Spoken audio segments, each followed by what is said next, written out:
राज्यव्यापी बौद्ध धम्म परिषदेसाठी महत्त्वाची बैठक। ही बौद्ध धम्म परिषद 2 मार्च 2025 रोजी हुतात्मा अनंत कान्हेरे मैदान येथे होणार आहे। या बौद्ध धम्म परिषदेसाठी तयारी सुरू आहे।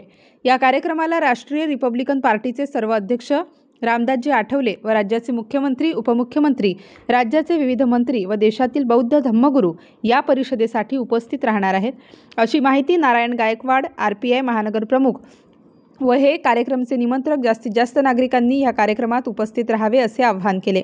या कार्यक्रमात स्वागत अध्यक्ष, RPI जिल्हा अध्यक्ष व उत्तर महाराष्ट्र प्रमुख प्रकाश लोंढे, भूषण लोंढे, माजी नगरसेविका दीक्षा लोंढे, दीपक नाना लोंढे, मनालीताई जाधव कार्यक्रमाला उपस्थित राहावे असे आवाहन यांच्या वतीने करण्यात आले। दिनांक 2 मार्च काराराम मंदिर सत्याग्रह दिनानिमित्त नाशिक ओल्ड क्लब येथे धम्म परिषद आयोजित करण्यात आलेली आहे। या कार्यक्रमामध्ये किरण रिजिजूजी केंद्रीय मंत्री, नामदार रामदासजी आठवले साहेब केंद्रीय मंत्री आणि शुभ स्वागत अध्यक्ष प्रकाशजी लोंढे साहेब। हा कार्यक्रम 4 वाजता सुरू करण्यात येईल। तर आपण सर्व बौद्ध आणि सर्व समाज बांधवांनी शुभ पांढरे वस्त्र परिधान करून कार्यक्रमात हजर राहावे। स्टार न्यूजसाठी मोहसिन पठाण, नाशिक।